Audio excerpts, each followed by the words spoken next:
What are you guys doing? Oh. I'm gonna do a video down here till Mom gets done up there. Is that alright? Alright. Just business stuff.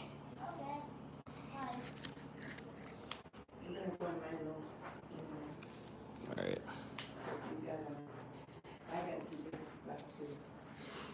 Alright.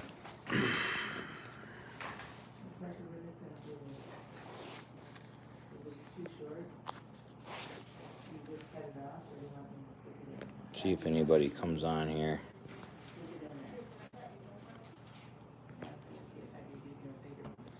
I don't think, no, even no one's coming on tonight.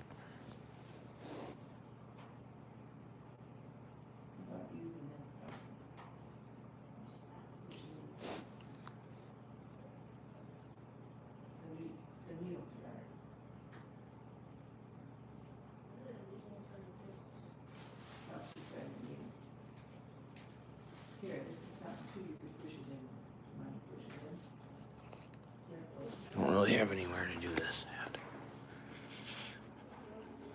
Everyone's busy. My wife's busy on the main level here.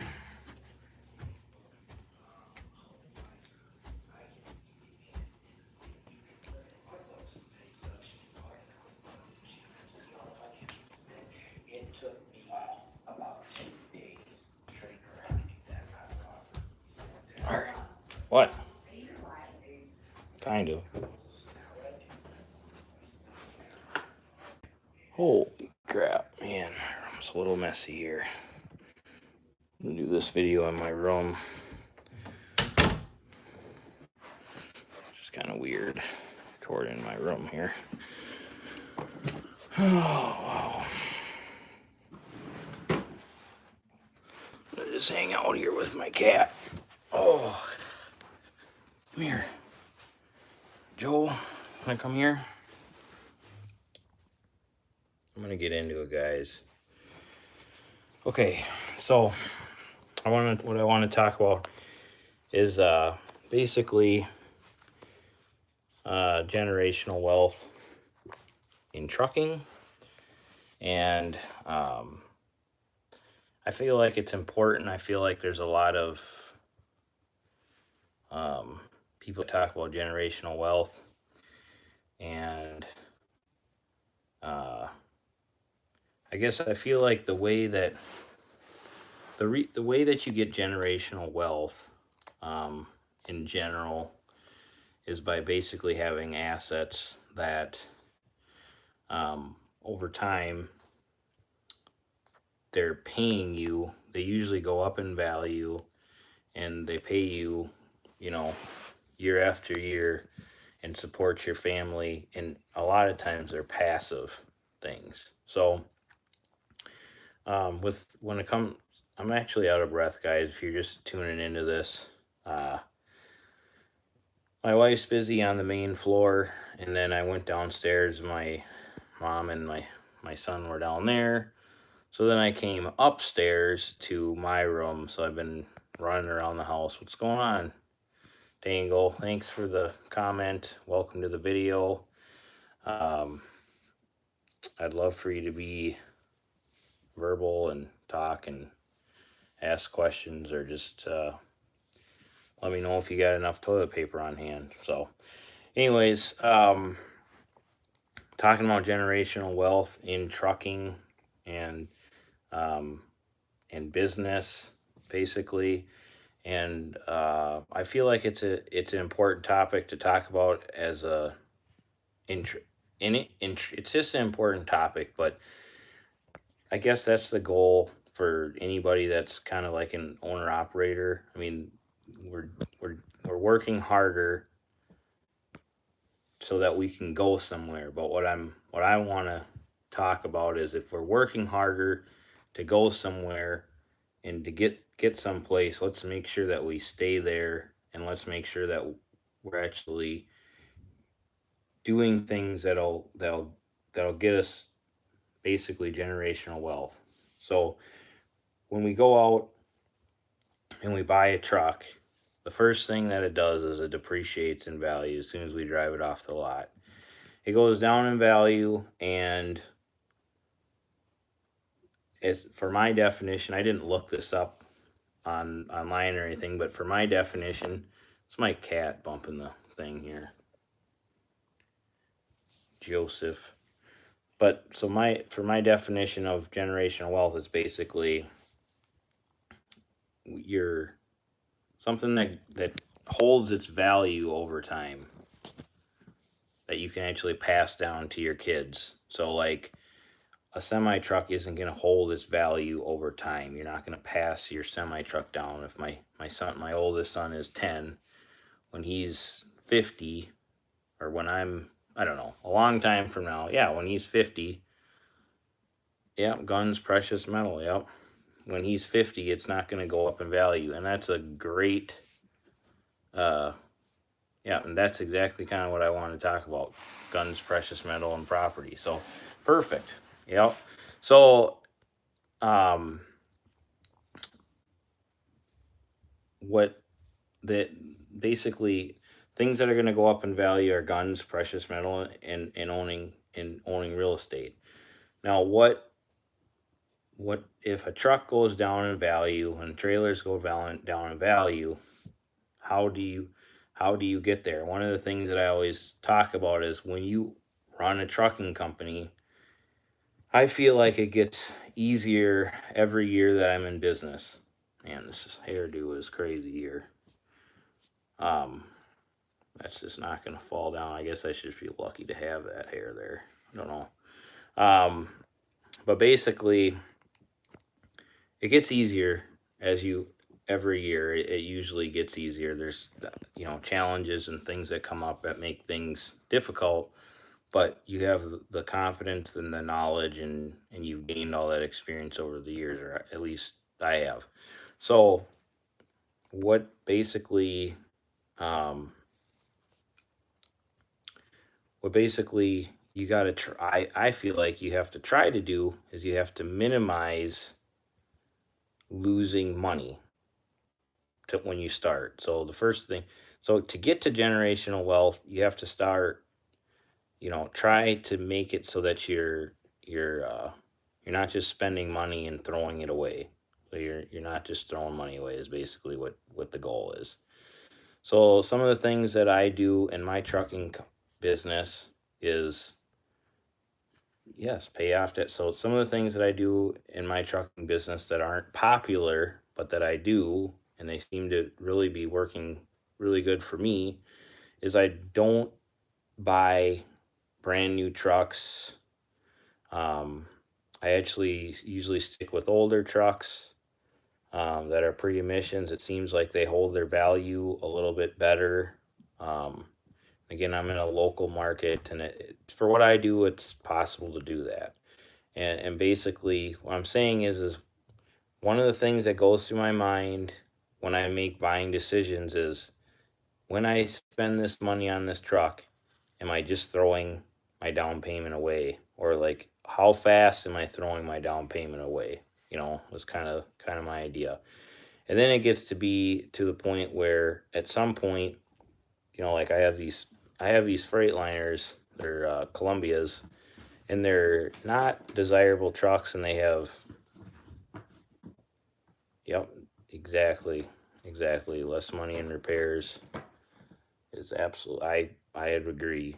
At some point they'll probably get the stuff figured out, but for now they haven't yet. But there's less money in, or less money in repairs. So basically, at some point they're not worth. They're only worth what they are to me. So like with my wife, she says, uh, why don't you sell your trucks and get some nicer trucks? And I'm thinking to myself, well, why would I sell a truck if it's only worth $10,000 or $12,000 or $20,000 when the truck does makes 200 grosses 200,000 a year in some cases. I'm just throwing out a number. Okay, so it's like, even if I wanted to get a nicer truck, why would I sell the other one if I didn't need to. At some point it doesn't even make sense. But the goal for me isn't to have a bunch of crappy $10,000 trucks around. But what trucking does is what Tango is saying is basically it basically forces you if so like as an owner operator, specifically, if you want to have generational wealth, you have to figure out a way to get some other money coming in. Uh, take advantage of working hard and having a higher paying job, and not going out and buying uh, fancy things, but go out and buy fancy things that, you know, let me put it this way. The only real people that are impressed with me, and I'm not trying to impress, I'm not trying to impress anybody, but is like my CPA and my banker, because that's who you want to impress. You want to impress the people that actually know your finances. You don't need to impress your neighbors or your family members, and with stuff that doesn't matter. Now, you can do that by default if it's something that you want, but you don't want to go out, and that's not the goal for me. Okay? What my goal is to be able to do whatever I want to do whenever I want to do it without really just that's what I want to do. Um I drive a $3,000. I bought this is what my van that I have. I call it the baller van. It's a $3,000 van. I bought it from my mom because my dad passed away a few years back, and she didn't have any money. So I bought the van from my mom because it was something that I wanted. It was like my dad's only vehicle that he bought brand new. So he bought the vehicle brand new for probably close to $50,000. It's a 2001 uh, Chevy Express van. Maybe it was more like 40,000, but when I was in high school, when he bought it, I was thinking to myself, why don't you actually, no, it must have been whenever I bought it, I thought, why are you buying a van? You could buy an Escalade for close to the same price. But anyways, he bought this van, which ended up just being like, I just love it. It's the first vehicle I ever drove. I have lots of memories with my dad. It was my dad's pride and joy, and it's a huge lesson in generational wealth.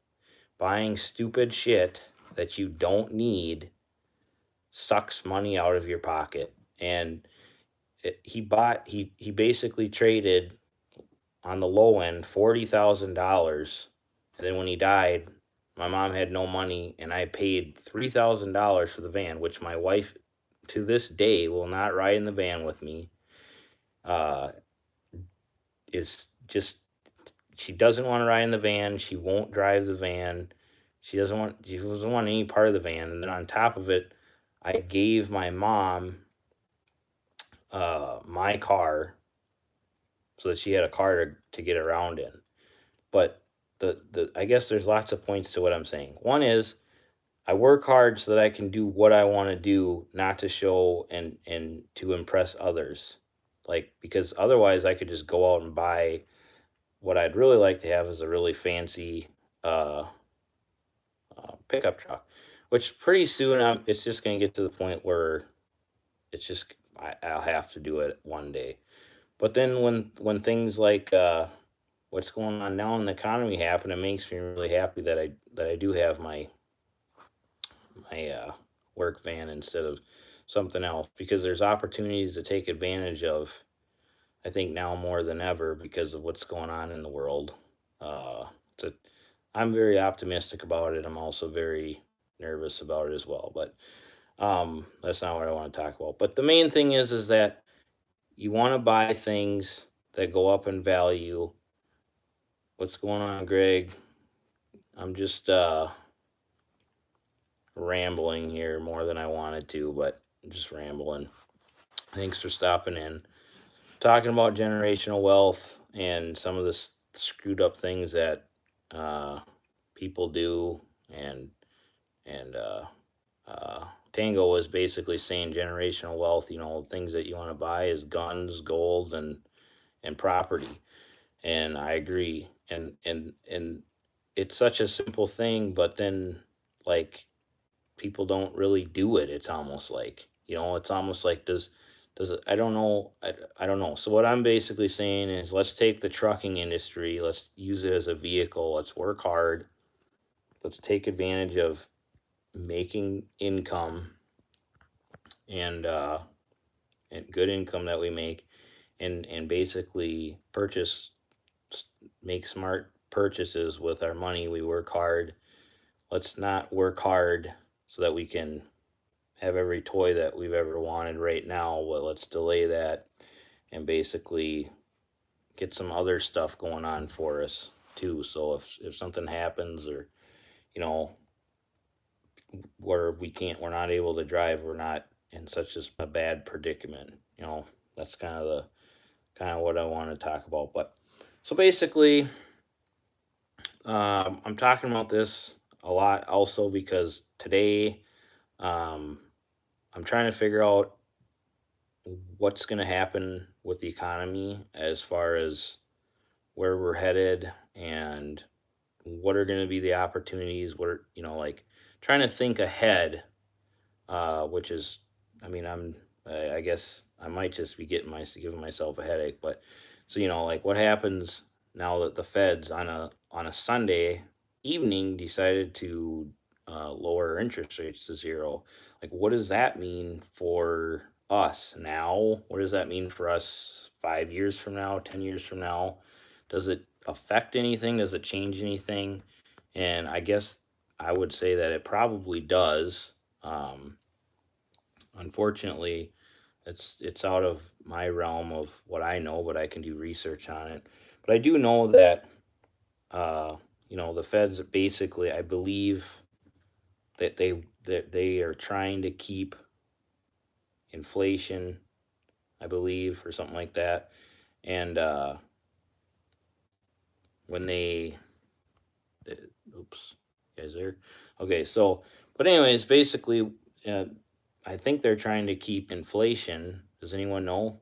I mean, kind of what their goal is. I think they want like a 2 or 3% inflation a year. Um, so then, if they're forced to do this, kind of what that means, I don't know if you guys know. Um, but yeah, I guess what trucking can do, especially like if you have multiple trucks, is you actually start needing things. Like right now, I kind of need a place to park my trucks, and I have to decide, do I want to keep on renting or do I want to buy a place? Well, I guess I'd like to buy a place. So by default, uh, you're creating generational wealth. You're putting yourself in a situation where you're creating generational wealth. I think it's if you're going to be an owner operator and that's where you want to be, then you got to take some of your money for retirement and put it in things. How? What do you mean by that? How do you do what?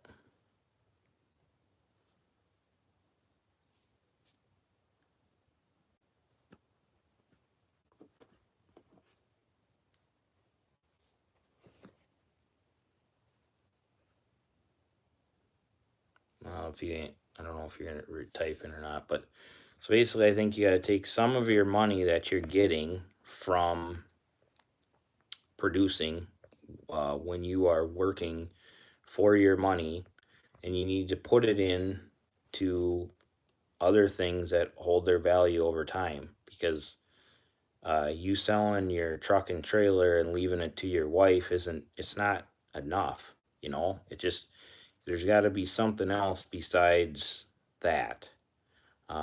But I guess the cool thing about it is it doesn't have to be that. I mean, we just got to all work towards something that we want to work towards, I guess, would be however we want to do it.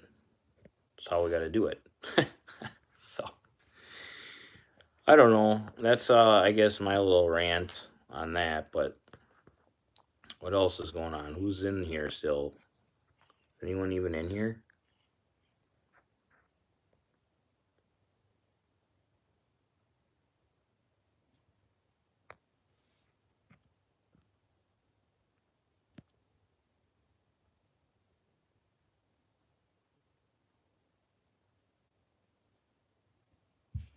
How do you buy a place? Hold on here.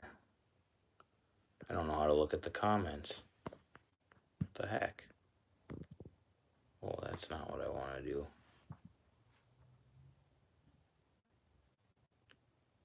Yeah, basically, I don't know if you're asking like how am I going to do that or if like how you would, but I mean basically um I did a video that actually I think is actually worth watching. One of my videos that's actually worth watching, think on tax write-offs, the difference between take home pay uh in as an owner or as a business owner versus as an employee and the language of it. So and the main thing is if you can turn things that you want slash need in things that you want or maybe you need, that's a business write-off. There's huge tax advantages of going out and buying property. So like for instance, let's say you wanted, I guess there really wouldn't be, it would just give you a reason to own a piece of property that you have a tenant guaranteed, which would be yourself, you know. And you're taking your money. Let's say if you were working at a job and you wanted to save up, you wanted to save up to buy a commercial property to lease out to somebody else. If you're working at a job, you're gonna have to save. Let's say you need $20,000 for the down payment. Um, it takes you 2 years to do that. The $20,000 has come out of whenever every time a employee gets their check, the taxes have already been taken out of it, and then there's unemployment and all that other stuff that comes out, regardless of if you choose to have more deductions or not, right off the check. But the main thing is that the taxes come out. Whatever you get is what you get. So, but when you have a when you're in business for yourself, the most of the time you're getting paid, and then at the end of the year you pay your taxes based on the profit that you made in your business. But if you need a building or you want to buy a building and you have an extra $20,000 in your bank, you have to make a decision. Do you want to pay the taxes on the $20,000? Do you want to invest in a new truck, and then you don't have to pay, or maybe you want to invest in a shop, you know. So at least it helps you get there quicker by not having to pay the taxes on the gross amount of money that you made that year. It might be a difference between deciding to pay the taxes. I'm not saying for all of it, but it just helps. It'll help get you there faster, by doing it that way. So by default, you're creating some generational wealth for yourself. Is kind of what I'm saying. Um, so I don't know. Does that ex- is that a good explanation or not really?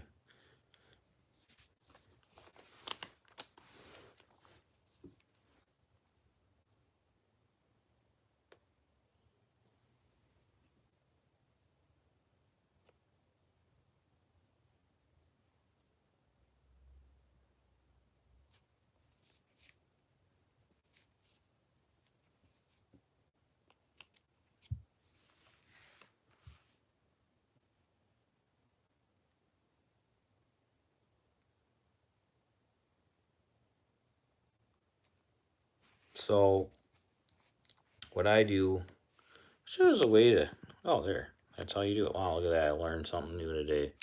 Question: do you cut the checks for your drivers and other costs yourself, or do you have an accountant handle it? So what I do, I'm lucky enough to have a very supportive wife that's way smarter than I am. So she does payroll for our uh, employees, and then like as far as other expense, well, she pretty much does all that. We actually had a conversation today saying that I need to start learning some of that stuff, just so that if something happened to her, I'd kind of know what was going on. So a lot of that she does. Um, for like pretty much, I don't write checks for anything that's something that needs to be paid on a monthly basis, like a loan payment and then payroll. I don't do any of that. I only deal with, like, hey, I need to go buy a part, and or I'm buying a trailer, I'm writing a check for it. I mean, that's pretty much what I do. But one thing I guess I'll say, if you have another question to ask, I think you're the only guy in here, so yeah, fire away.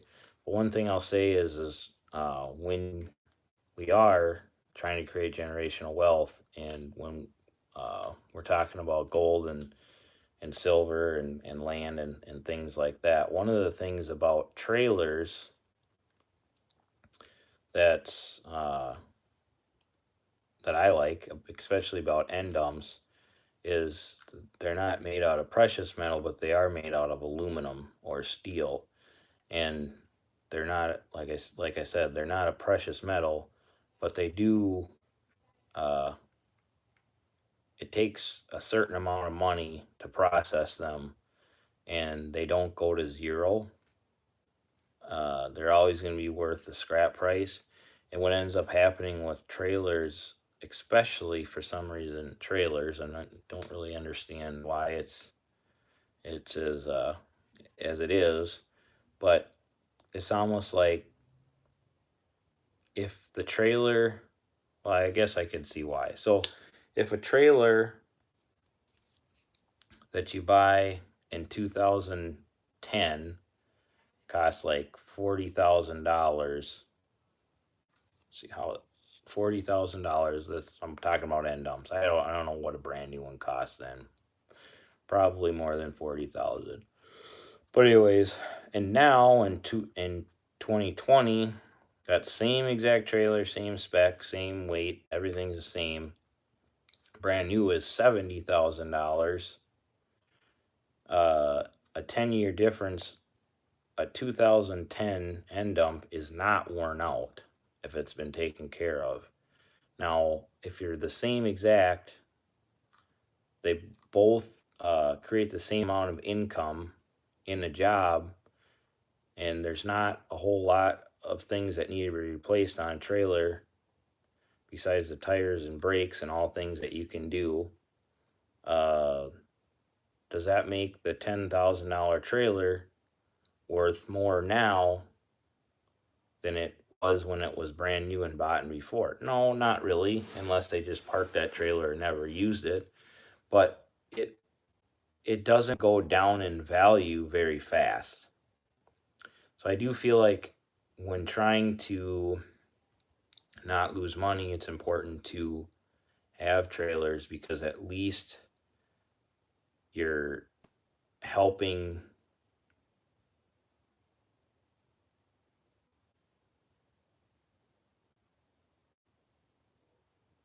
At least you're, I'll get to that in a second. At least you're basically helping with you know, the bleeding of money when you buy something. Question. Let's see here. So my phone's about to die, so I'm gonna wrap this up soon. And if it does die and I leave without notice, that's why.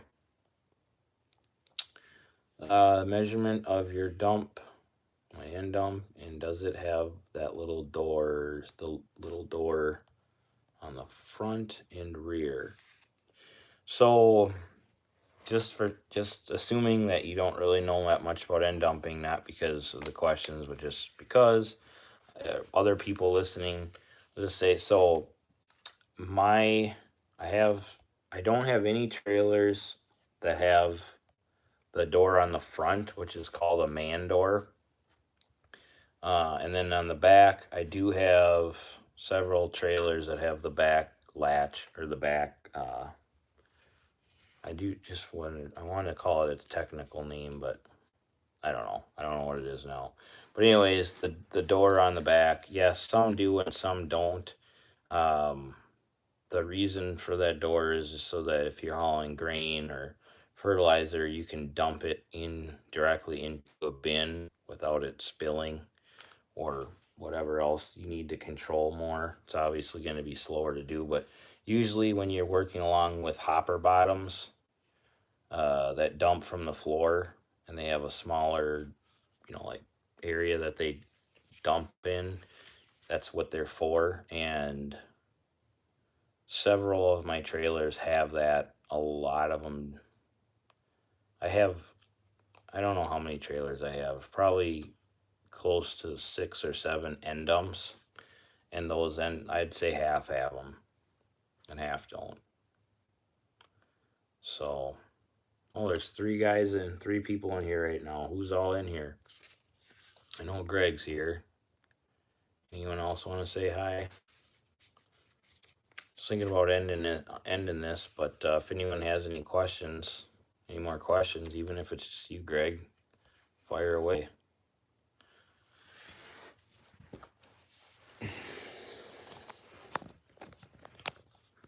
Greg, where are you from?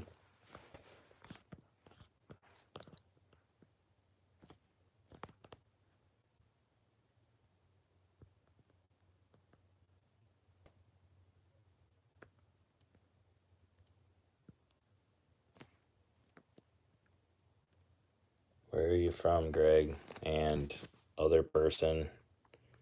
SC, that must be South Carolina.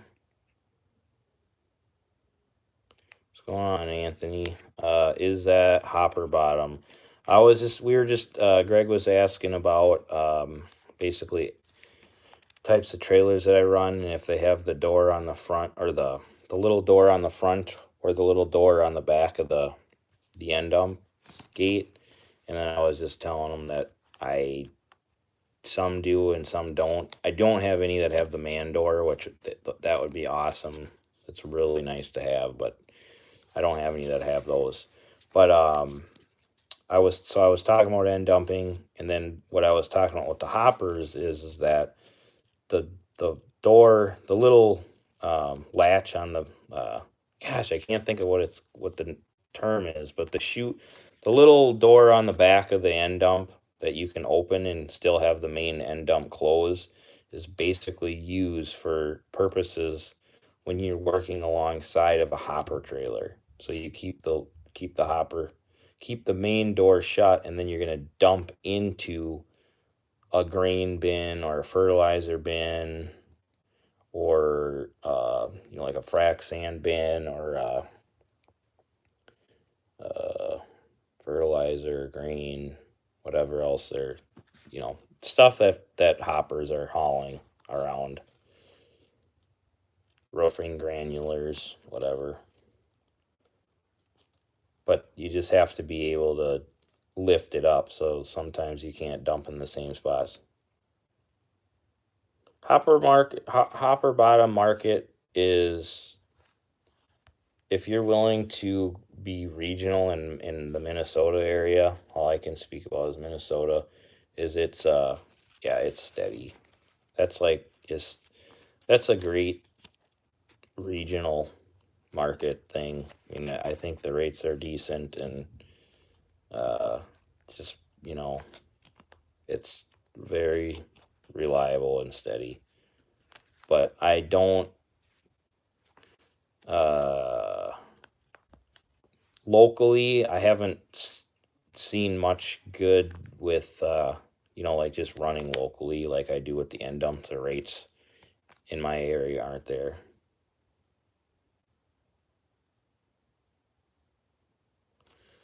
let's see here. What is this?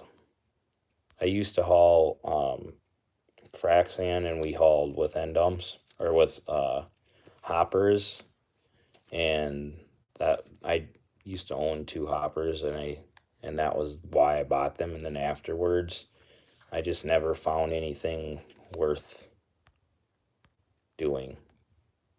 I didn't look super hard, but Greg, okay, let's see what you asked. Where you live, do you have that 3-axle on your dump?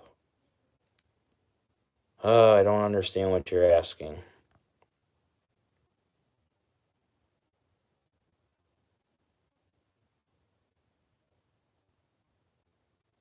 Okay, I think I know what you're asking. So where I live at, 3-axle trail, like, so I have a one of my, I have I have more than one of my trailers that's a 3-axle. Two, it's got the tight tandem with a one front, one lift axle in the front.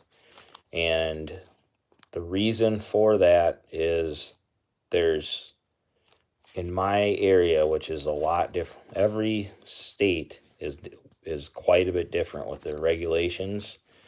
But in my area, uh, the shorter the trailer, the more axles you need to get to the gross vehicle weight of 80,000. Now, there is a federal standard, which is 39 feet. It's the same. It's kind of, I think it's 39 feet long. If your trailer is 39 feet long and your truck is pretty much any truck length, as long as it's a tandem, then you can gross 80,000 and go across state lines. So, for end dumping and kind of what we do, and the longer your end dump is, the higher it goes in the air, which means the more likely it is if the it compounds as the end dump goes up. If it's not level, the higher it goes up, the easier it is for it to dump or to tip over. Oh man.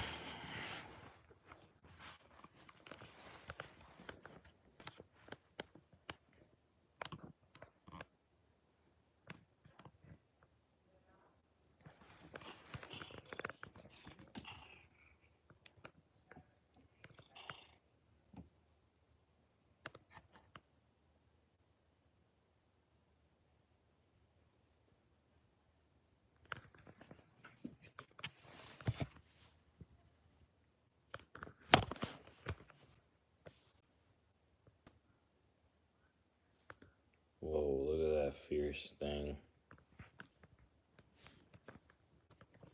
Yeah.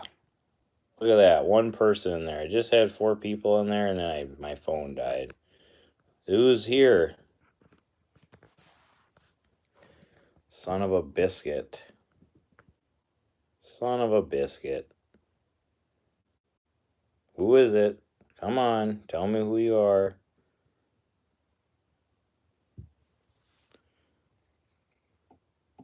What's up? Thanks for hold on here. It's crazy. I don't know, I'm not very good at reading. Alanette Struggs Transportation? That's a sweet name. How long you been in business? I like that name a lot. Is that your last name? Struggs?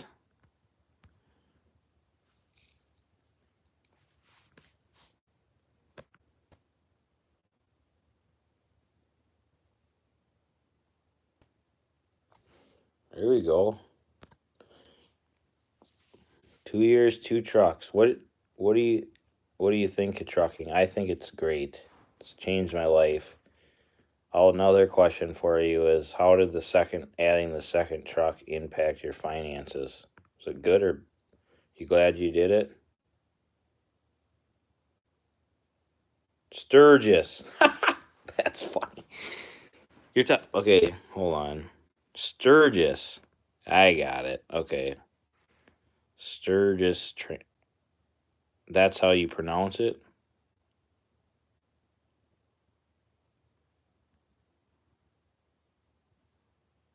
Yeah, it's freaking hard. You're right. It is freaking crazy.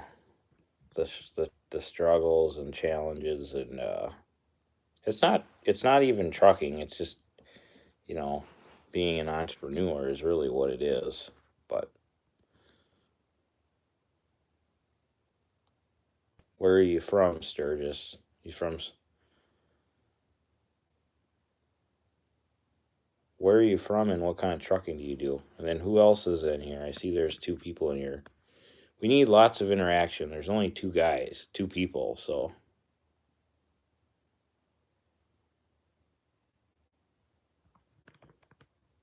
let's see here. ATL, you're from?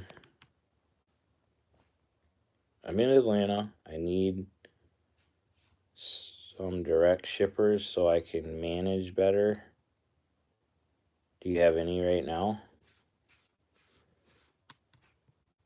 Do you have any prospects or any ideas or anyone you want to call, or what are you thinking?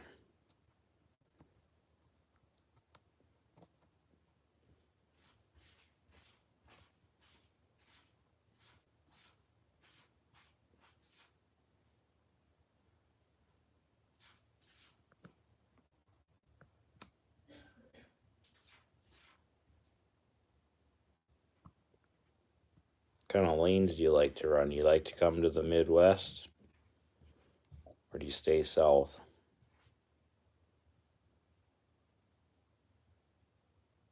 I have a video that's on. How long you been watching my videos, Sturgis? Just recently or for a while?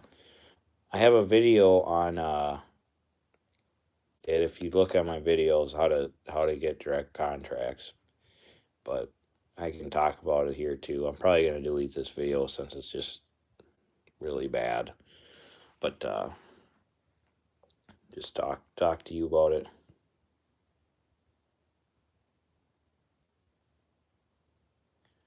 Stay south, I'm assuming normally regional. Okay.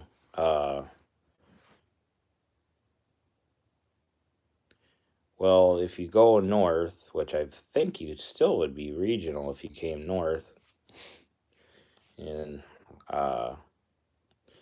one of my direct clients goes to Atlanta all the time, which I'm not gonna say over this, just because I'm not gonna talk about it. But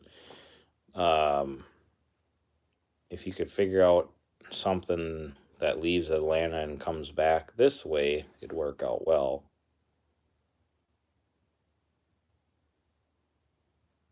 Okay.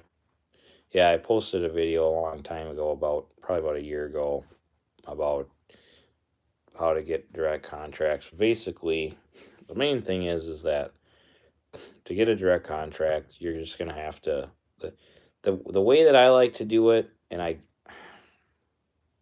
uh I don't know, it's just the way I feel more comfortable is just over the phone.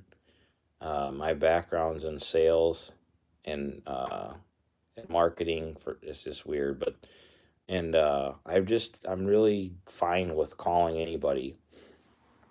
I don't know if I feel like I'm judged when I would go in and meet with someone because I'm really personal in person. I'm not really afraid of it, but it's just easier for me to just pick up the phone and just call somebody until I get a good conversation with someone. But it's hard if you don't even know where to start. But basically, uh, anywhere that you see trucks coming in and out of would be a good place to start, kind of in your area. The hard part is where are they going? You have no clue. And then with the dry van stuff, it's like the other hard part is the return load. So being an owner operator, the nice thing about it is if you have some lanes that you like to do, you got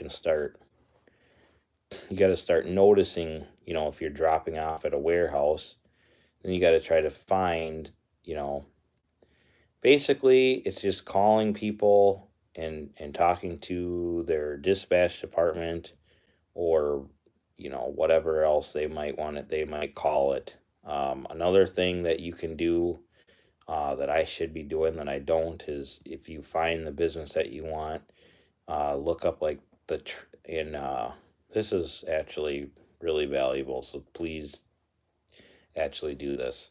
But what you can go on like LinkedIn and become friends with the purchasing managers and the dispatchers and stuff like that.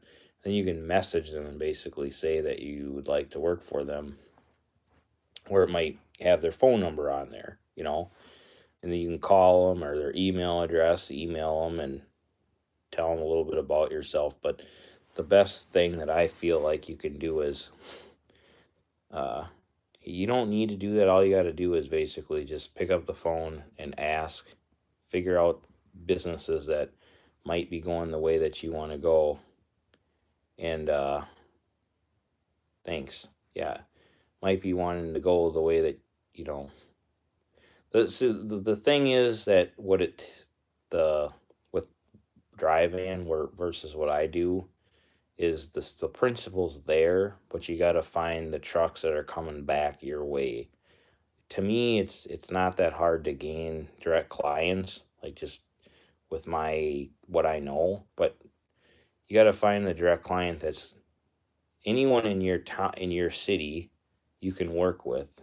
But then you got to find the direct client coming back. Now you can use the load boards, um, but obviously the best thing is to find your own stuff coming back. Which all it is time. It just takes time. And sometimes when you talk about the control thing, going through a broker, sometimes you actually have more control than the crazy things that the direct client might be having you do. As far as you have no control. If they say jump, you got to jump. You might have to ask how high once you're in the air. So I don't know. You probably make a little more money though. I mean, I feel like that's a whole part of building a trucking company, is that's the biggest asset, is your database, whether it's brokers or clients.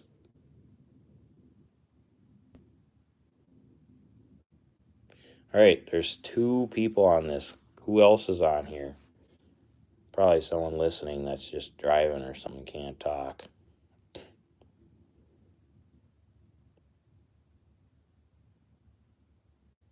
Sturgis, what kind of trucks you got? Where are you located up north? I'm in Minnesota, right in the Twin Cities.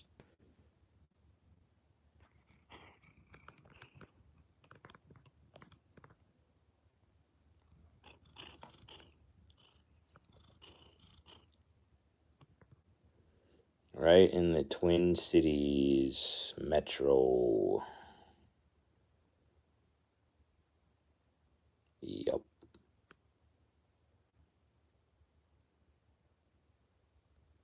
Whoa, there's three people in here now.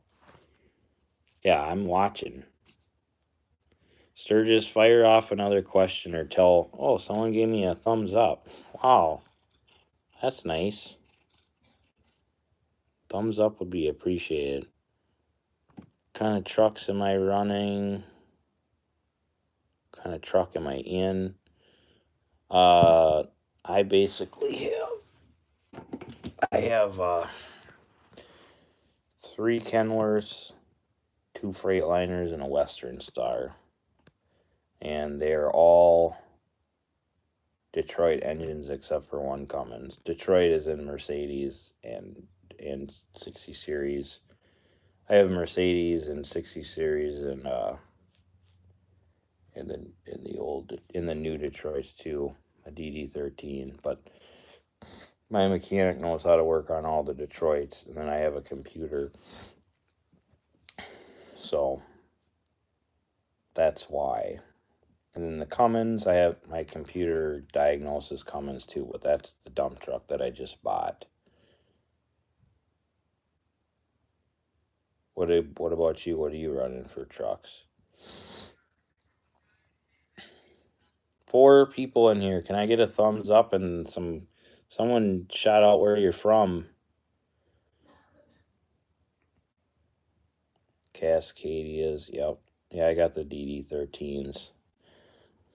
I'm having an issue if my truck sits for a couple days. My DD13, it won't start. I'm thinking it's the check valve in the bottom of the reservoir for the fuel filter. I think it's bleeding out. You ever had any issues with that with your DD13s? It's in my it's a 2014 Western Star.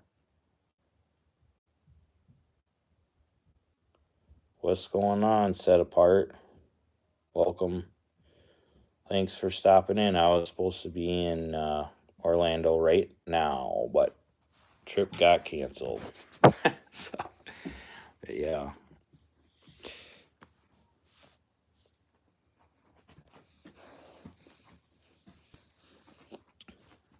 Thanks for the thumbs up.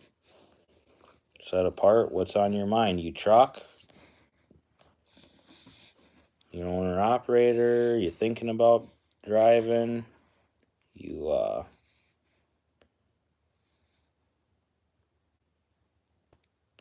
yeah, I don't get that about the normal about Freightliners. It's just a weird thing. Because I've had issues. It's got to do with the fuel filters. And then unfortunately, a couple years ago, I had a driver put gasoline in one of the trucks, and that screwed something up. I'm still having problems with that truck. It's got a demon in it now. So, yeah. Set Apart, you driver, or what do you do for a living? See, somebody else joined in. There's only 4 people in here, so you guys have to talk. I can't just talk. Unless you give me something to talk about, then I'll rattle on. Oh.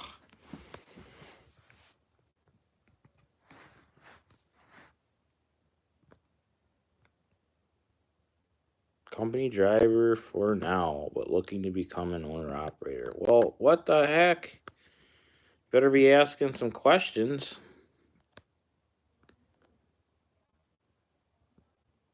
What kind of work do you do? Over the road or local? I feel like you're a local driver. I just have a feeling. But that's just my guess, I guess. There you go. And dumping.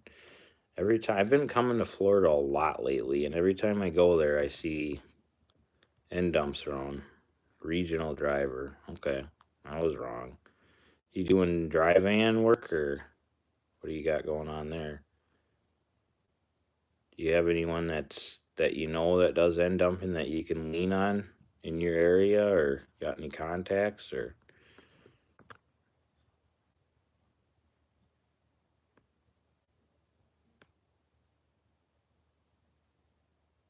Yeah. Yeah, I was down in I don't know.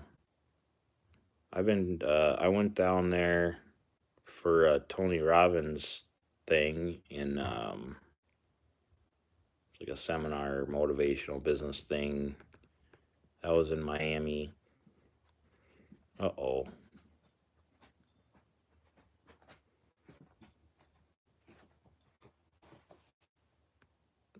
Yeah, it's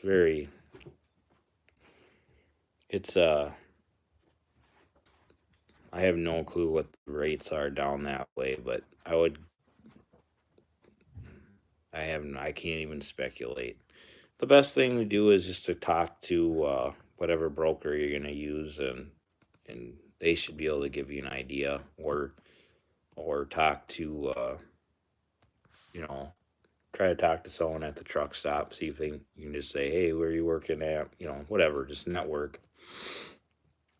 I can tell you what I make, but it's just not even I'll just tell you, but it doesn't matter at all. So my goal is to gross $1,000 a day. is what my goal is. And I mean, that's a doable goal in my area. And I'm burning between 150 and $300 a fuel a day to do it.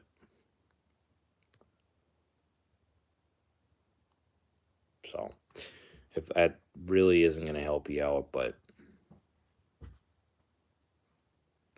um, I would say a 12-hour day from start to stop.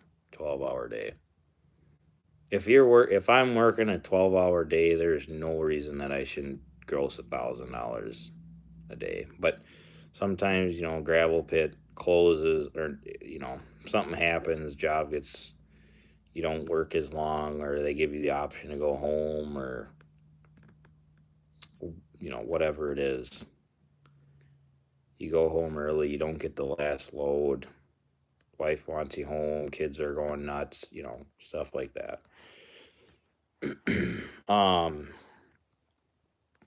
But when I was an owner operator, before I was a like a fleet owner operator now, and it was like, you know my income paid for the bills, I was doing $1,000 a day every day, 5 days a week, trying to pick up Saturday work whenever I could and keep my wife happy and not get a divorce.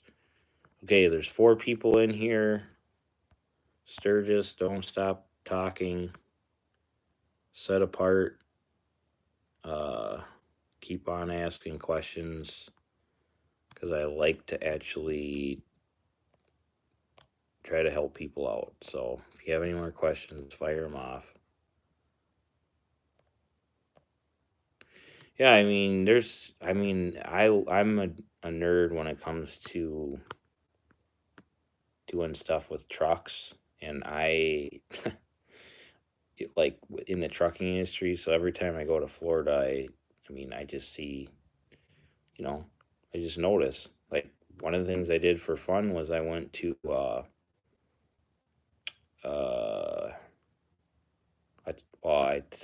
I talked to we're not like super tight, but Alex with the Asian My Show, who he lives in Florida, and he told me to go to, what the heck is that? Somewhere in Miami. There they got all the spray paint on all the different stuff, and I'm assuming like hipsters live there. And I went down there and I checked out their cement plant.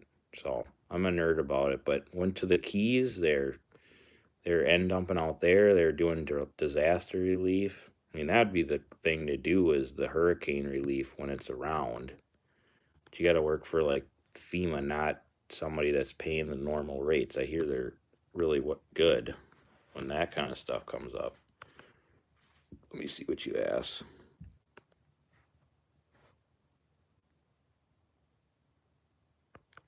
Yeah, you're gonna need a PTO.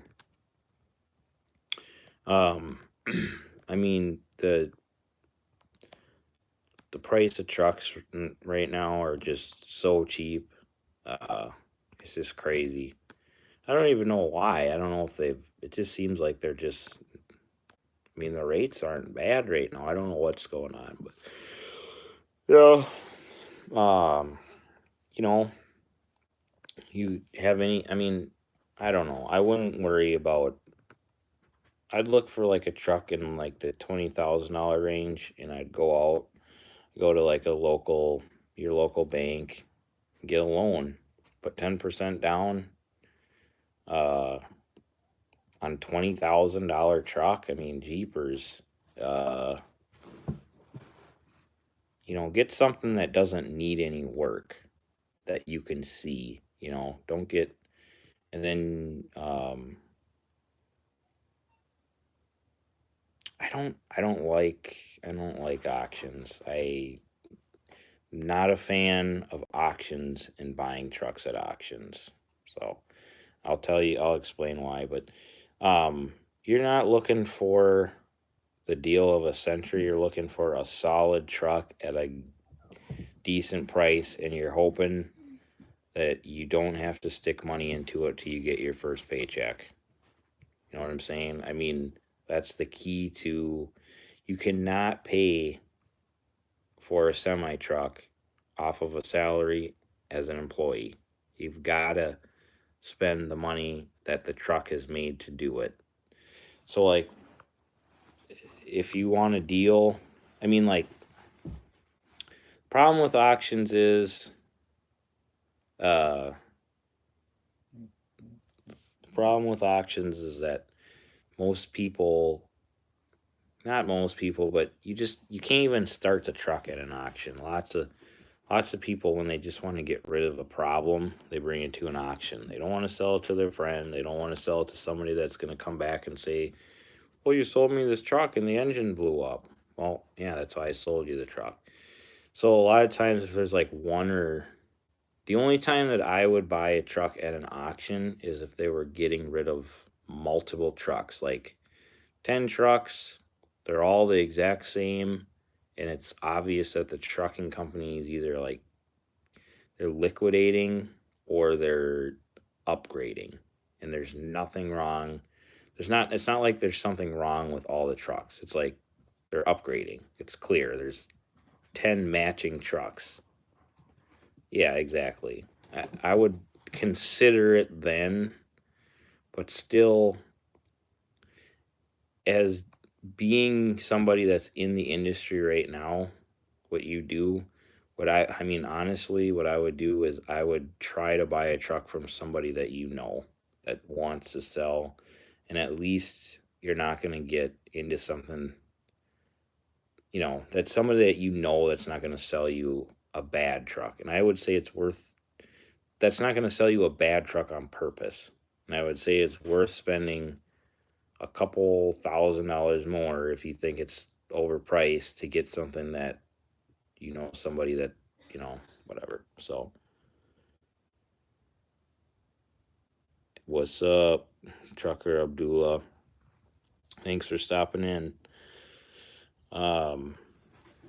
And then, yeah, I only got a couple guys on here, but Set Apart, you should check Abdullah out. He's got lots as well. And then Sturgis, he's your guy too, because he's doing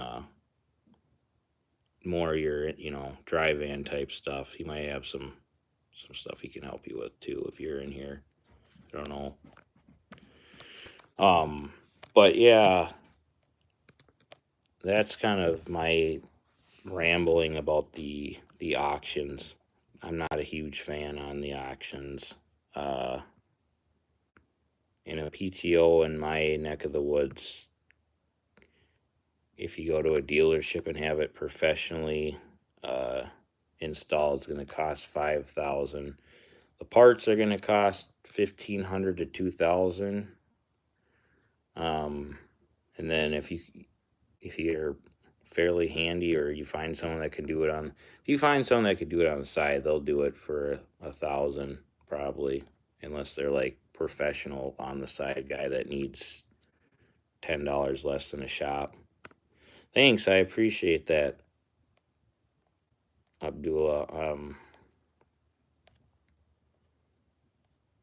Where are you at right now? You out trucking?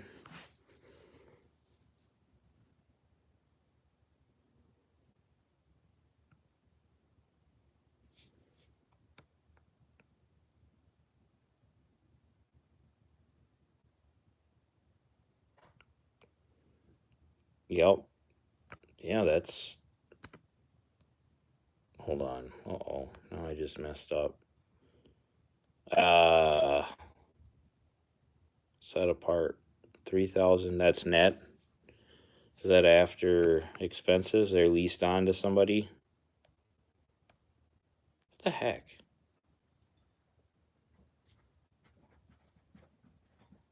Oh, you had asked another. Okay, you answer that question for me. The question is why. Another question is what? Why wouldn't you do that? Just not your thing, or not enough money, or just wondering. Uh, you had asked me about day cab versus sleeper truck, and I like having, the best thing that I ever did was I bought my first truck, which is my green Freightliner, and basically it's got a little coffin sleeper on it. It's 36-inch sleeper. And I think and then the truck has a setback steer axle on it, and it's the versatility of that truck is just what you need for an owner operator that's trying to be local, that needs to make money, and might need to do some gangster stuff like go out and take a load going out of town or something for a couple days to keep money coming in. You can do that. Or if you're doing like construction stuff and you might need to travel somewhere for a job, well, you might not need to, but it might, like what if something happens in the Keys and you're end dumping and you go down there and work for a month and you can sleep in your truck, uh, and make $120 an hour, 150, whatever they pay, because they need it bad or something like that. So I think that an experienced driver can do just about as the same. You're not going to be limited as long as you have a short sleeper with a setback axle, and it's got like a drop, like a mid roof sleeper or a low top sleeper. That's what I would do. That's what I did on accident. I thought I needed a day cab, and I got that, and it ended up being very good. Oh, you're in Atlanta. Is that where you're from, Abdullah? Or is that where you're at tonight? Hey, Chris. Just chatting away here. I got to my 1,000 subscribers, so I thought I'd do a live. The title is kind of, I'm going to delete this video. It wasn't a very good video, but if anyone wants to talk about the title, I'd love to talk about it with you guys because it's a great topic, but it's a great question. How is biz for everybody, like with this whole coronavirus deal? Just need to have those options. Yep, options. Everybody, let us know how business is. I'll tell you how mine is here in a little bit. But set apart. Let me know. I'm curious about the. Hold on. Oh, you just need a truck. Yeah, I mean, if you have family that's doing the rail stuff, I mean, I would just get in doing that. I mean, get in there. It's easy. It's a start. Then you don't have to make it so big to start, and then transition into whatever else. But just get some money coming in. If that's money is better than what you're currently doing at your job now,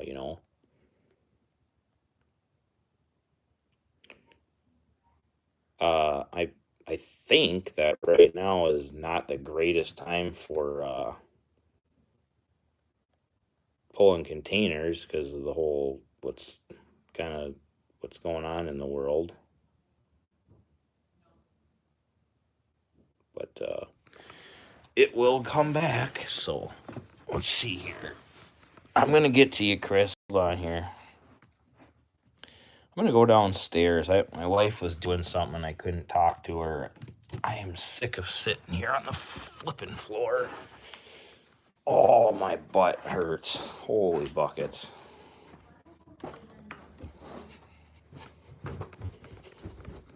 It's hiding out in my house. What are you guys doing? What are you doing up?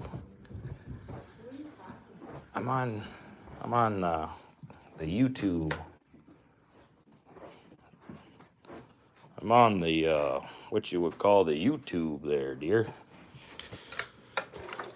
Hold on, I gotta charge my phone. It died earlier. I'm gonna set you up right here. be right back.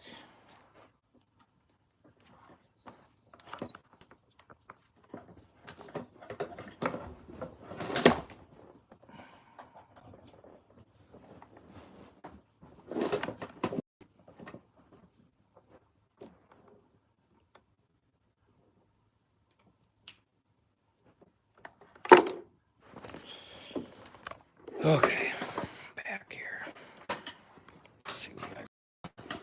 See what we got going on. All right.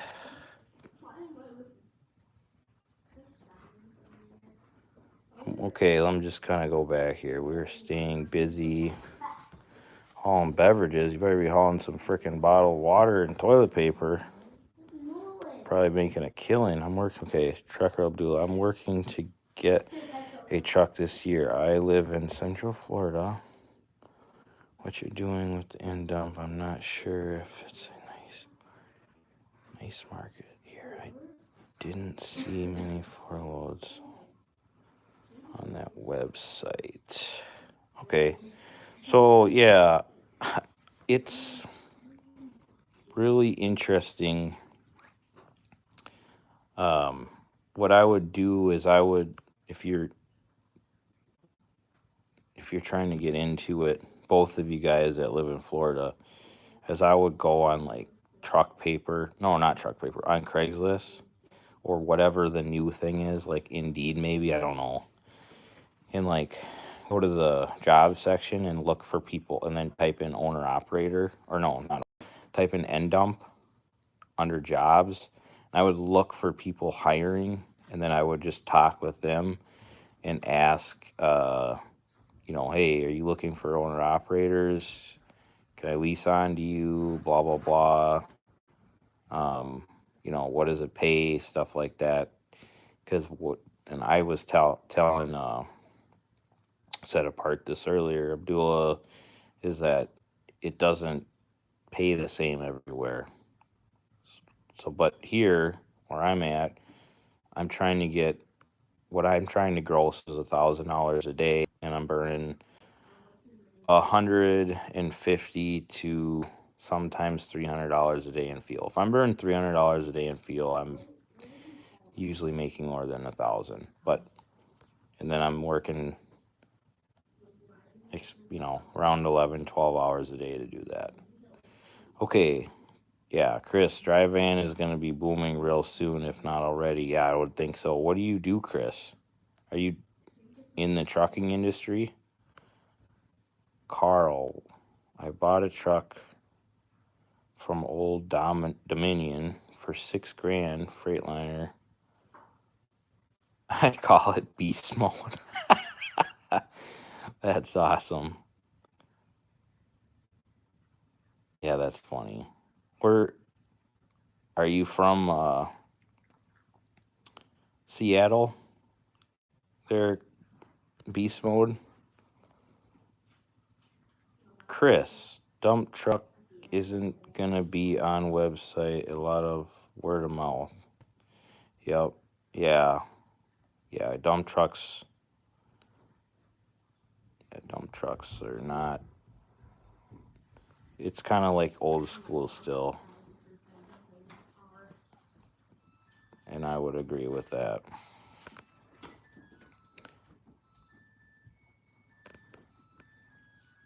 Holy buckets. Another Atlanta. People are in Atlanta, from Atlanta. You guys are crazy out there.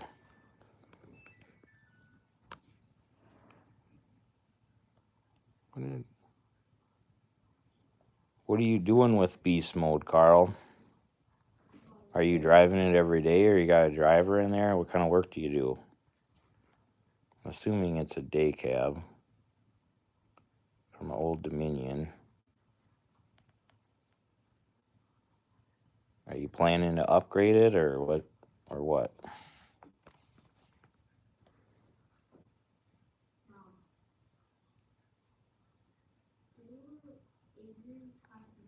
I got you, Chris.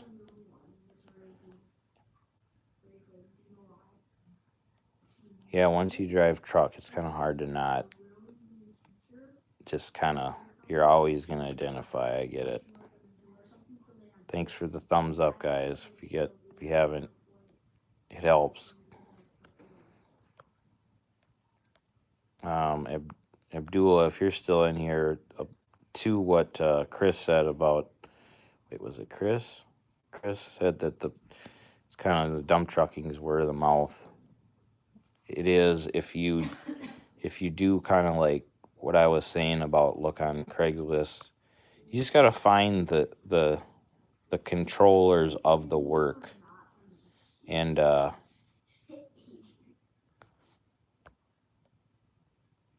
yeah, it does. Apparently so. But yeah, thanks for that thumbs up. I see somebody listening and hooking a brother up. But yeah, you just want to find. Seems like with the dump truck work, which is it's not exactly the same as the end dump work, even though I'm clarifying it. It is. It's kind of a big market, but it's got less people that are doing it. So you just have to find, once you find them, you just call them up and see if you can work for them. Now, the goal would be to work direct, which you could do because, I mean, all you have to do is look and see where those dump trucks and end dumps are going and then call those people. But just depends on what you want to do with it. So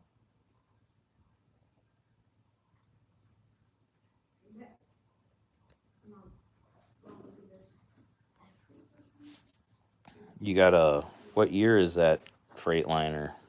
Is beast mode? I'm gonna guess the engine once you tell me the year. Don't tell me the engine.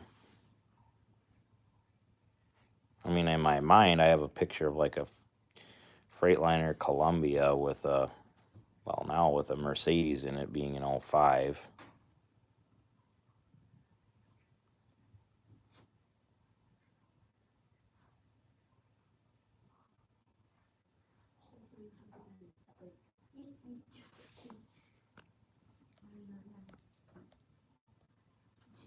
Yep, working direct, I feel like is definitely the best way to go. But one thing that's about direct clients is they'll tell you they got enough work to keep you busy forever, and then all of a sudden you're only working 2-3 days a week. And in that case, it makes sense to go with a broker that can just run you. So just it kind of depends, and you got to work your way up with a broker or with a direct clients too. You're not going to start out usually on the cream of the crop runs. Century, Benz motor. Well, yeah, I got the Benz right. Yeah, I got 2 of those Benzes. I think they're great. I mean, they don't have a lot of power, but they're reliable, and that's kind of what's important is being reliable.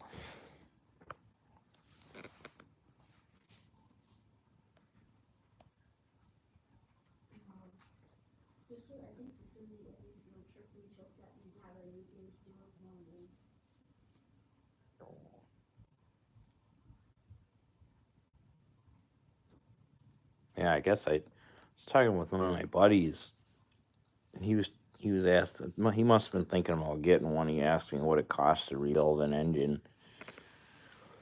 You can buy parts for about 12,000 for like none of the bolt-on stuff, but just like the main engine parts. And I guess that's expensive. He said that you can get like C13s for like $7,000. I don't know. I don't have any Caterpillars at the moment, but the main thing is you buy a truck for 8,000. But the main thing is you buy a truck for $8,000 and you put. Not saying you would, but if you thought it was worth putting, let's say whatever it takes to rebuild the engine, it's like Okay, now you have a brand new engine in a truck for under 25 grand. It's kind of crazy.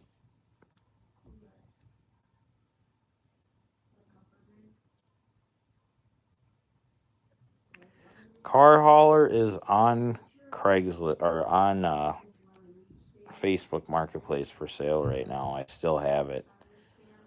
It's a great trailer if you're looking for one. For the price, the reason that I still have it is because no one hauls 4 cars in Minnesota, and the market for car hauling right now, I guess, is actually bad. I guess is what I hear. I don't know. I don't know if that's true or not, but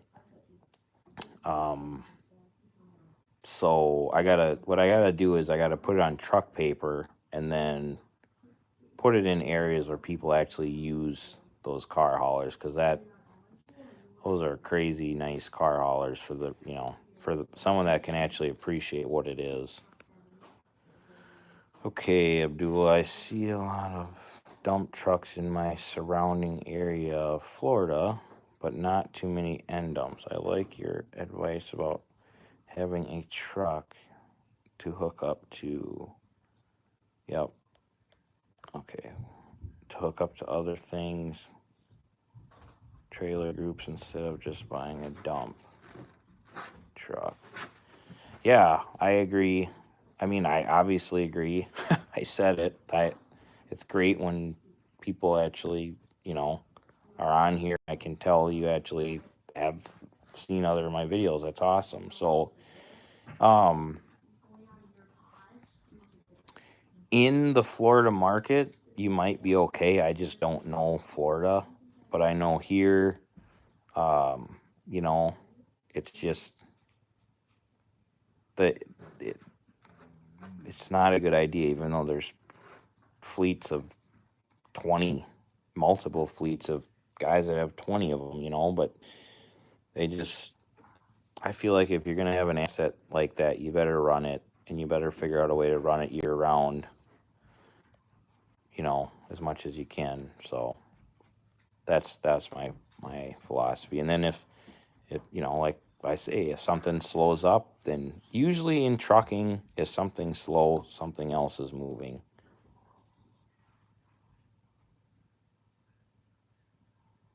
No, I don't think I've ever seen Justin's.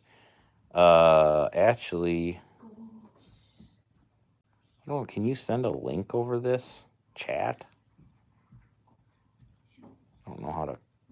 I can't really do anything with that. I might lose where I'm at, so somehow I got to remember that. But maybe put it in the actual comments or something.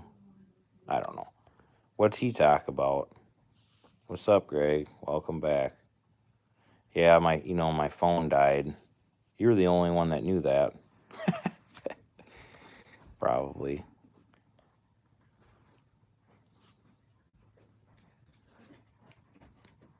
Yep. Got some steel wool. Just found it on the floor.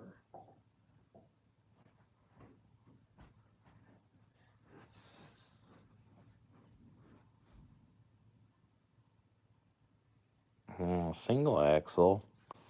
I don't really know much that you can do with a single axle besides you can haul cars with it.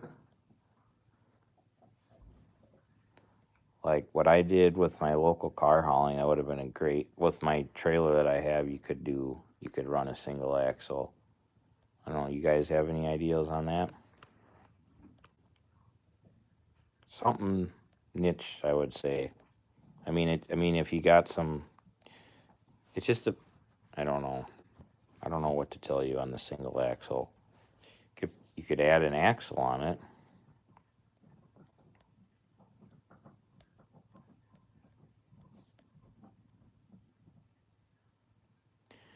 You could do hot shot with it, but I don't know. I think if you're going to hot shot, it just makes sense to have a pickup truck because you're going to get better fuel mileage.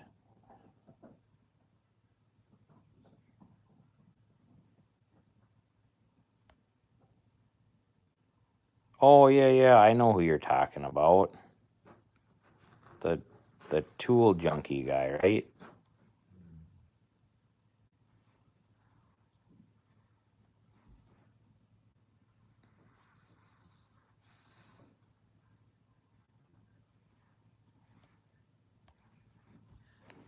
Yeah, car hauling would be the best thing for the single axle. If in your area they have that industry, like it would work. And you could buy my trailer.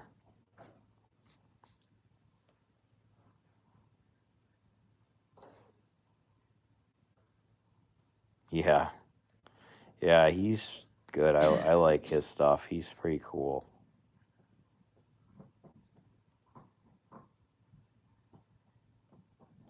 He's got some very nice equipment, that's for sure.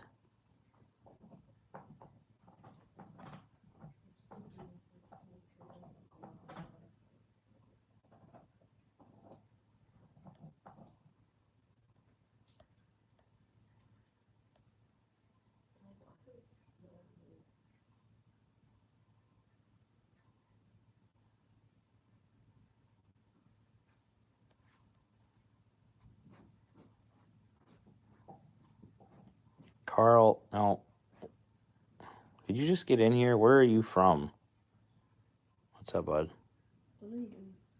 What? What are you doing? I'm on YouTube.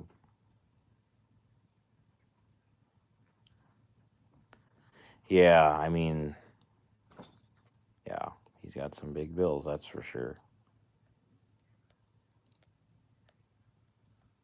Some nice trucks and some big bills.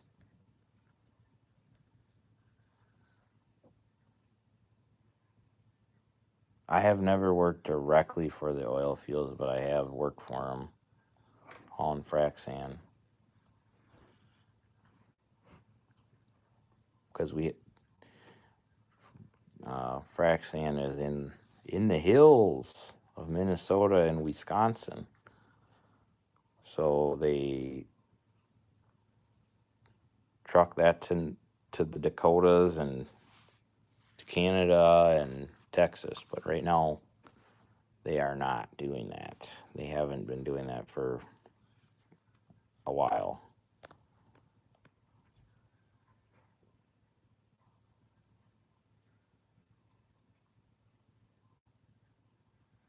So as of late, I just got back in town off of like a spring break deal with the kids. But mainly what we're doing is hauling scrap steel and rubble, concrete rubble from the concrete plant, hauling it out of a plant that doesn't crush. And then just one of the asphalt plants that we stocked just opened up to do some stuff, so we've been hauling there, but now we're not. So been using all steel aluminum end dumps besides that one stocking of the asphalt plant, but we are using our aluminum ones for that.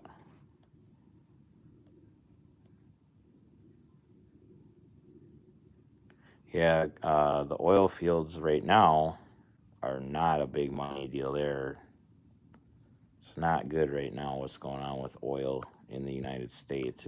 I don't know if you've heard about the reason why the oil's so cheap right now and stuff. Basically, the United States, it costs us too much money to produce oil to compete with like Saudi Arabia.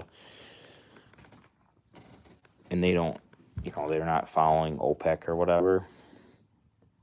But even before that, it's been slow because the oil companies are just, they can't make money unless the cost per barrel is around, I think it's $40 or $50 a gallon. Basically, diesel's got to be at like $3 a gallon for it to make sense for It's got to be expensive. Then America can make it cheap, or they can make a profit at it. So not a good time to be a like. Hold on a second. Not a good time to be in the oil fields. Dirty Broke just hopped on here. Thanks for saying hello. I'm guessing you're going to be driving, so you won't be able to do much talking. But he's a tanker driver, tanker anchor, and he does local fuel hauling, that's always going to be in demand. So, and it doesn't have the ups and downs of the booms and the busts of the actual production front lines of it. So that would be something maybe to check out. I would do that if I was like a strict owner operator. That would be the simplest thing for me to do, but I can't do it as somebody that wants to have my own authority and stuff like that. I'd have to lease onto somebody, and then it'd be, I don't know. I don't know if I need to even go into that, but yeah. If I wanted to simplify, that'd probably be the way to go. I was gonna say something about what your last video stuck in my mind big time. Dirty Broke said, but at this second, for some reason, I can't think about it. But the heck would you? I gotta think of what you were talking about. The thing about Dirt Broke is he talks about like just stuff that's not just like whatever, just bologna sandwiches around, but he says like profound things that like I don't think even like the people know, they don't understand like the knowledge that he accidentally talks about just because of his background. But if you guys don't, if you guys haven't, don't know who he is, you gotta check him out because he's, he just, I don't know. Most of the time he's just talking. He's got the dirty lounge, so he you just get in there and truckers stop in and talk like we're talking now, but then he talks about, he'll just mention something and it's like, yeah, so important. Oh, he was talking about what grown men talk about, which is getting ahead, doing the right thing. And he was talking about, like buying land, which is generational wealth, and how important it is not to go out and buy a freaking, luxury sports car or luxury whatever. Like, just focus on what's important. That's going to set you up. You don't need to be out here impressing people. Just don't try to impress people. Just have the satisfaction of knowing that you're doing just fine in life and getting ahead. I don't even think that was it, but then I just thought of that. And, that just goes right over people's heads sometimes. But anyways, check him out. He's got lots of good stuff to say, along with Trucker Abdullah, too. So,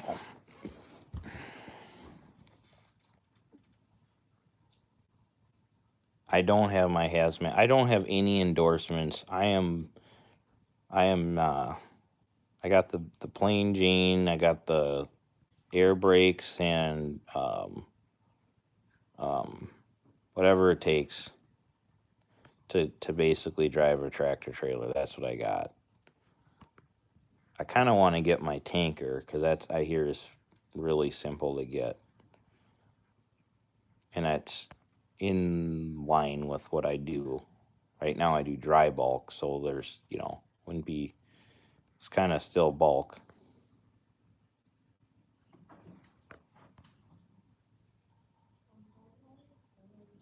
Yeah, luxury, yeah. Yep, and that was straight from Dirt Broke. Tanker, yep, tanker is the easiest. I think end dumping's got to be pretty freaking right up there with. I've never done the tanker. You must agree that the end dumping's pretty simple for the most part. Dirty. The one thing that's nice about tanker though is you just kind of do the same. It's mundane and you just do the same thing. I think that's what you're saying. Like there's the logistics of it. It's just like, oh, get in the truck and go to the same gas stations, type in the addresses, bump, bump, bump, do my 3, and I'm done. But yeah.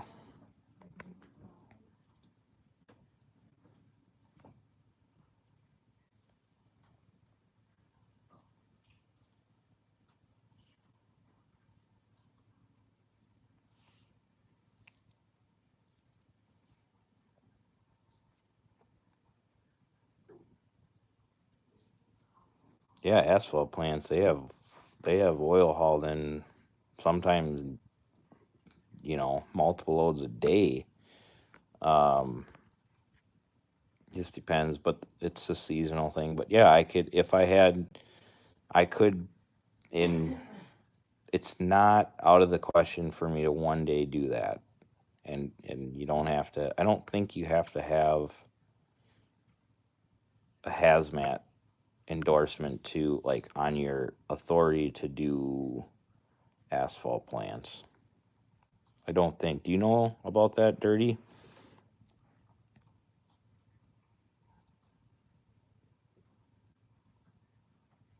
I see there's some service suspended for some truckers. Have you heard anything?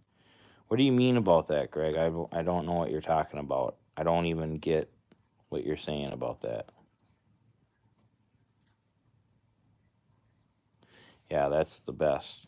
Boring and consistent. That is the best.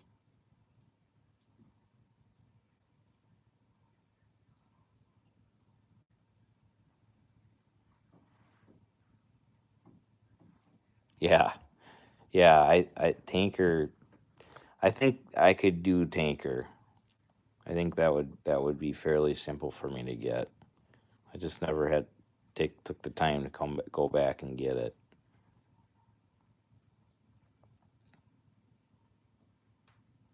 What do you have for endorsements, Abdullah? All of them? Let's see, my buddy of mine. Doing that here in California. You're in California, Chris? Buddy of mine was doing that here in California. What part of California are you in? Let's see here. What do you think about getting contract? I think it's a great idea, Chris. I think that I need to equipment up and get, I need money and capital, and uh, if I'm gonna go and start trying to get into that direct, I've heard that you have to buy the oil. So you buy the oil and you actually sell it to the company. It's just not something that's normally done. It's a niche thing, but it's something that I'd be willing to do. I just whatever. That's all I have to say about it. It's definitely not out of the question.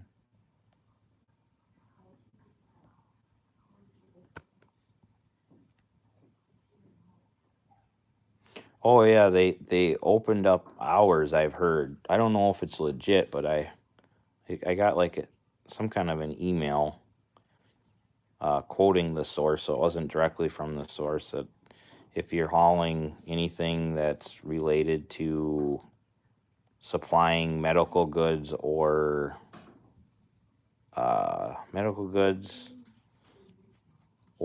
probably toilet paper for that you don't have to obey the rules for the whatever the hours of service things. Have you guys heard about this? That basically, if you're hauling stuff that supplies critical supplies for the government and all the needs that we need right now, that they're waiving hours of service. Just a tanker now. Yeah, more than me. There's so many things you can do with a tanker too that you don't need. Like in my area, there's companies that haul blood for, which is kind of crazy to think about, but they haul blood for like when they kill animals, when they butcher them. You can haul water. There's milk haulers, liquid fertilizer. That's like a huge thing that I'm actually really interested in. Any of you guys know about liquid fertilizer? I'd really like to know how to get into that. I hear it pays really good. All right, sounds good, Dirty. Yeah, blood at chicken, like chicken processing plants, turkey processing plants. They haul feathers and blood, and they actually turn it into like freaky things. Like I don't even know, dog food or makeup or some weird thing. I don't know. Crazy. All right, who else is in here? I think somebody just joined. What's your name? Where are you from? What do you do?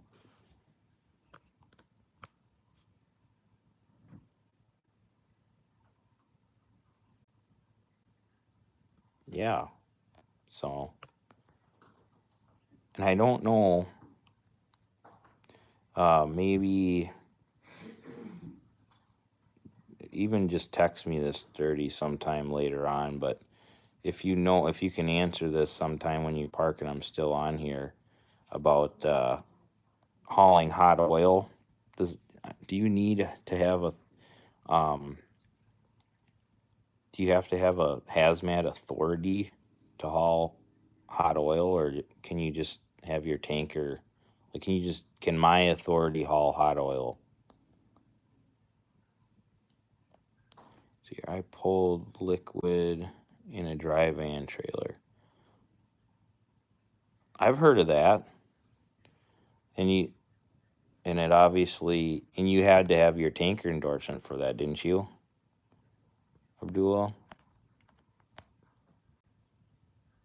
I've heard of like oil companies or like lubrication companies. They can haul hazmat and it'll be a dry van with totes in it or something like that. But if it was totes of something that was liquid that wasn't hazmat, yeah, I've heard of that.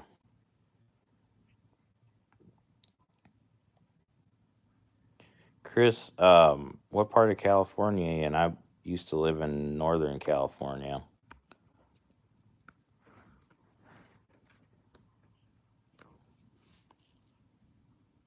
Did that pay better, Abdullah? Was it like a little bit better rate because of your endorsement that they required you? And did they check your endorsement? I'm not advising you not, just risk it. I'm just wondering if they checked or how that worked. Monterey. I've been there before. Where's Monterey at, babe? Besides Central California. Monterey Bay, right? Isn't that Monterey Bay, right, babe? Is that like the Half Moon Bay area? I guess I'll ask you, Chris. I don't know. We lived in Stockton, so not that far away, even though we're up, I don't know, like northern, I guess. What a beautiful area. Yep. All the names sound familiar. I just can't put a picture with all of them, but we used to go, man, that's a beautiful area. Yep.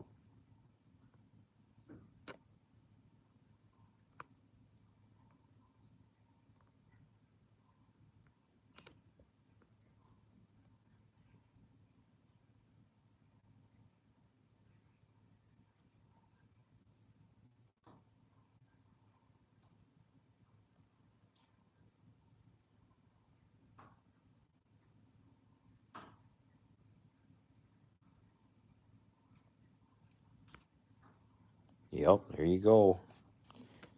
Pays to have it. See, my thing is with it, the reason that I should have it is because if some work comes up and they're going to be like, yeah, we really need a contractor that can haul tanker. And then I'm going to be like, crap, I don't have my tanker endorsement.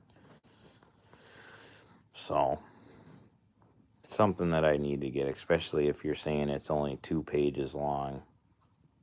Probably like 10 questions.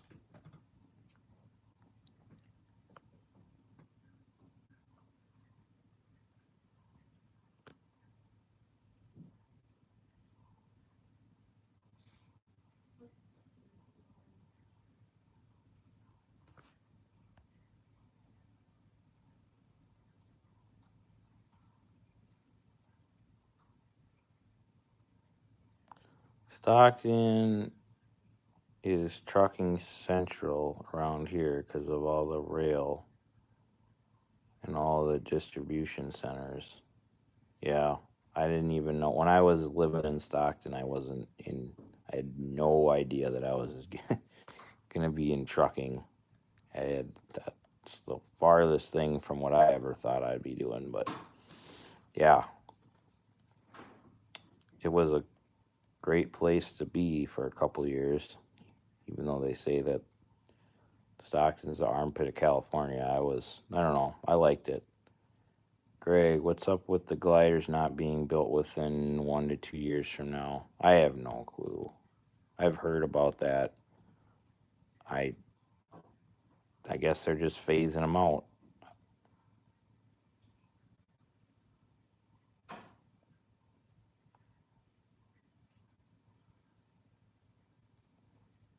Yeah, it gets hot there, but not. It's still not as hot as like Minnesota with the humidity. I remember the first summer I was there, and I couldn't believe it was like 100 degrees. But the crazy thing is, I never even got to like San Diego. I've never even been there, and I lived in California for 2 years. Mostly went up to the mountains and uh, up in Lake Tahoe area, and then to the Bay Area when we did extra stuff.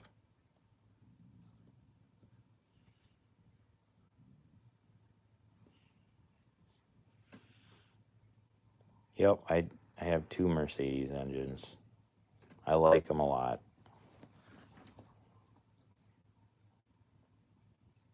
What do you like to see yourself on camera? Yeah. All right, you better go. Okay. You're going to bed? That would be a good idea. Yeah, I think the Mercedes, they're good engines.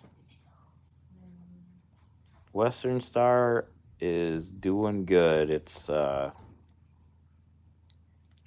doesn't like to start if it sits for 2 days without uh, priming it. So I'm assuming there's like a check valve in there, and I think that it's back flowing through, so then it's losing its prime.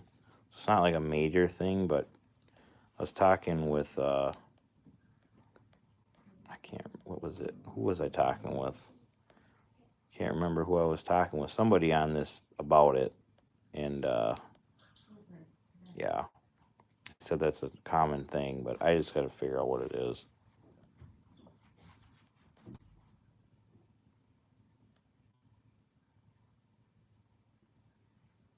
What's good and bad about the Mercedes? It doesn't have a lot of power. Um, it's not a powerhouse. I, I guess they're a little bit more expensive to overhaul. The parts a little bit more expensive.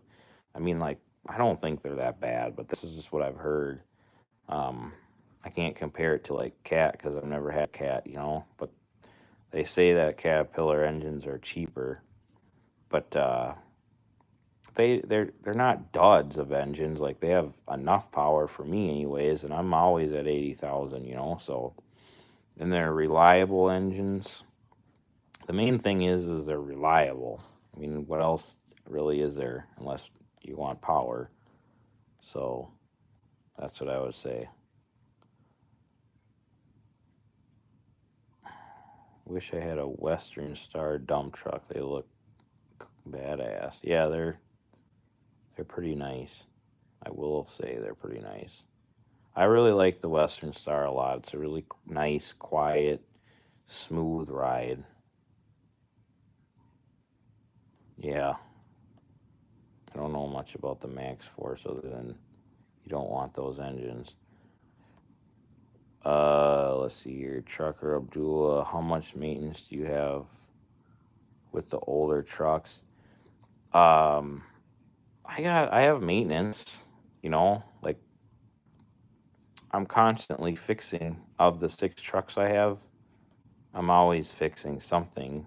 I'm paying to have something fixed, but it's not it's not uh it's not bad, like, at all. Like I feel like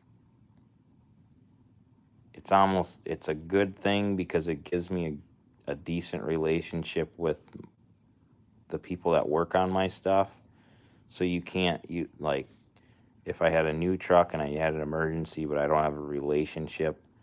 So I'm just in there enough so that the guys know me and they'll stop what they're doing and they'll work on my stuff. Um, but I don't know. I don't know. I can't compare it to a new truck, but it's not that bad. And I'm not very mechanical, but one thing that Dirt Broke says he stresses is that you want to know how to do some of your own maintenance. He just chimed in here with an answer. I haven't read it yet, but he says you want to know how to do some of your stuff. You want to be self-reliant, is what my main thing is. And um but I don't do much. I mean, I don't do like hardly any maintenance that I do anymore, but before it's not eating me alive. Like right now I don't drive. I'm not driving right now.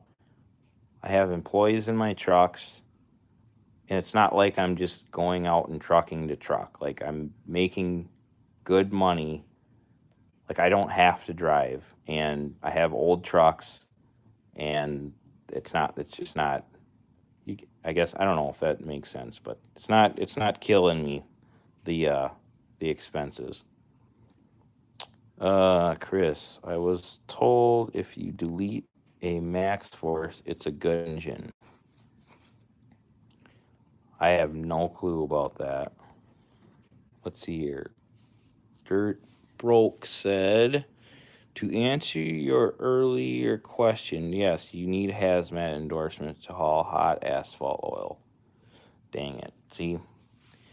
Well, I don't know. I don't think it's very easy to get your hazmat endorsement on your authority. Pretty sure that's pretty tough. But then a lot of people say it's tough to get your authority for your own trucking company, so we got to consider that source as well, because that is not that big of a deal, in my opinion, in my humble opinion. Thank you for the answer, Dirt Broke.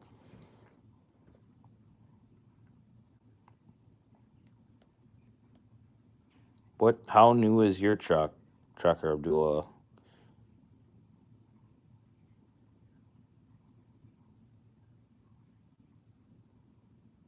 Yeah, gotta get the endorsement.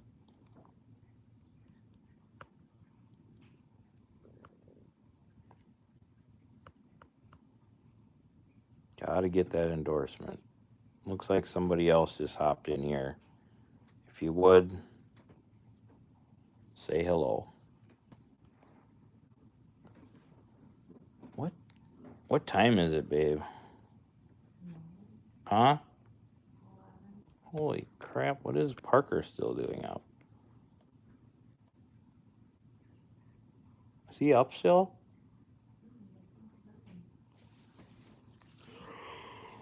No,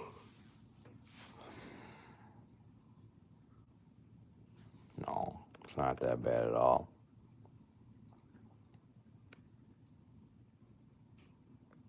Yeah, California. It's still early. I'm 2 hours ahead of you out here.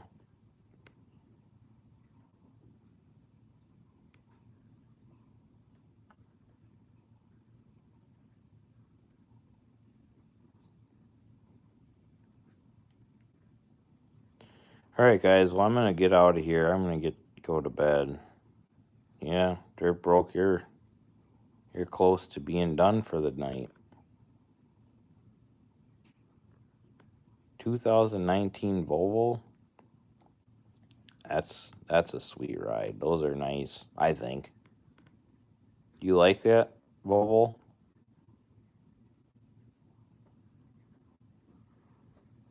Just getting started. You're an animal. You are an animal. Chris, have a good one. What should I drop a video on? You decide. Got a 1991 Peterbilt.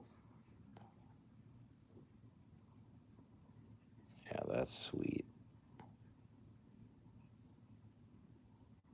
No, my kids are off. Naturally, they have spring break this week, and daily vlog it. I can do that now that I have my live. I have to do that. I'm assuming that's an automatic then. You like driving automatics? I wouldn't mind an automatic at all.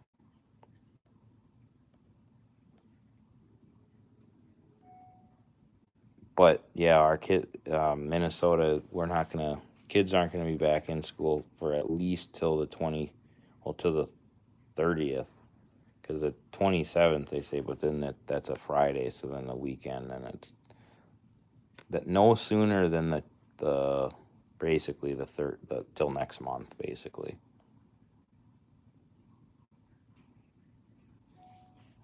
12 a.m. Get to bed, Greg. Get to bed. It's your bedtime. It is bedtime. All right, guys. Have a good one. Thanks for hanging out with me. Oh, what happened? Can't do that. How do I exit out of this?